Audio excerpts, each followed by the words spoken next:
اس میں بڑی پیاری فضیلت ہے کہ قرآن پاک کو انسان ذوق سے پڑھے، شوق سے پڑھے اور ٹھہر ٹھہر کر مخارج کے ساتھ پڑھے، سمجھ کے پڑھے۔ ترمذی شریف صفحہ نمبر 115 دوسری جلد میں ہے، قال رسول اللہ صلی اللہ علیہ وآلہ وسلم،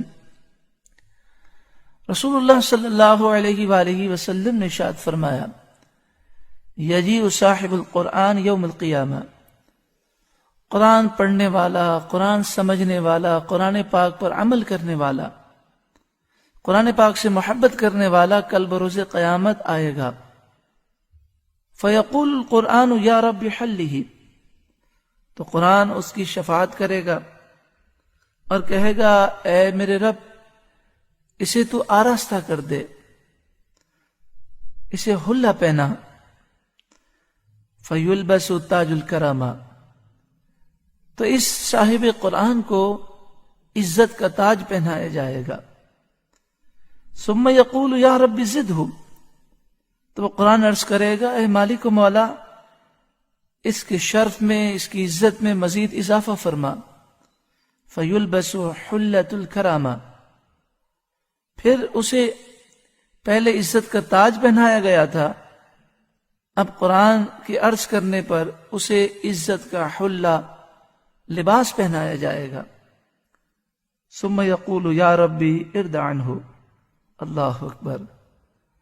جس نے قرآن سے محبت کی، قرآن پاک کل بروز قیامت اس سے کتنی محبت کرے گا، کتنی محبت کا وہ اظہار کرے گا۔ پھر قرآن کہے گا، اے میرے رب ارض عنہ، تو اس سے راضی ہو جا۔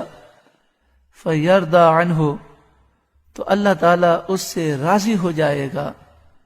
فیقال له اقرا ورقا، تو اس صاحب قرآن سے کہا جائے گا، قرآن پڑھتا جا اور جنت کی منزلیں طے کرتا جا۔ وَيَزْدَادُ بِكُلِّ آیَةٍ حَسَنَةٍ، ہر آیت کے بدلے میں ایک بھلائی، ایک درجہ اسے دیا جائے گا۔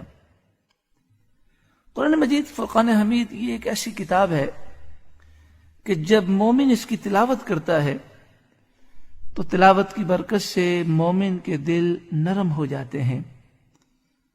سورہ انفال آیت نمبر 2، 9واں پارہ، رکوع نمبر 15 میں اللہ رب العالمین ارشاد فرماتا ہے، انما المؤمنون الذین اذا ذکر اللہ وجلت قلوبہم، مومن تو وہی لوگ ہیں کہ جب اللہ کا ذکر ان کے سامنے کیا جاتا ہے تو ان کے دل لرز جاتے ہیں۔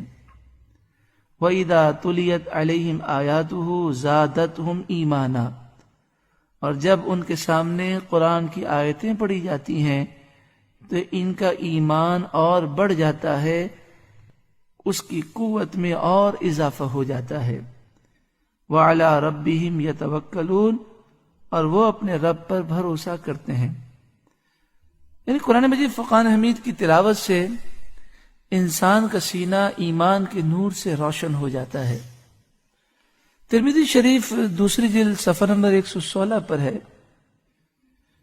قال رسول اللہ صلی اللہ علیہ وآلہ وسلم، رسول اللہ صلی اللہ علیہ وآلہ وسلم نے ارشاد فرمایا، من شغلہ القرآن عن ذکری ومسألتی، جسے قرآن سے اتنی محبت ہو گئی کہ دن رات قرآن کی تلاوت کر رہا ہے، قرآن پاک کو سمجھ رہا ہے، قرآن پاک میں غور و فکر کر رہا ہے، اس مشغولیت کی وجہ سے وہ اللہ کا ذکر نہ کر سکا اور اللہ سے دعا نہ مانگ سکا۔ یعنی جو دعا کا وقت ہے، اللہ کے ذکر کا وقت ہے، اس میں بھی قرآن پاک کی تلاوت کر رہا ہے، اس میں بھی قرآن پاک سمجھنے کی کوشش کر رہا ہے۔ پھر آقا صلی اللہ علیہ وسلم فرماتے ہیں، اللہ تعالیٰ فرماتا ہے، اعطیتہ افضل ما اعطی السائلین، میں اسے وہ عطا کروں گا جو مانگنے والوں کو عطا کرتا ہوں، اس سے بڑھ کر اسے عطا فرماؤں گا۔ یعنی واضح معلوم ہوا کہ جو قرآن سے محبت کرے اور قرآن کی تلاوت میں اور قرآن کو سمجھنے میں مشغول ہو جائے، اس کی ساری حاجتیں رب العالمین پورا فرماتا ہے۔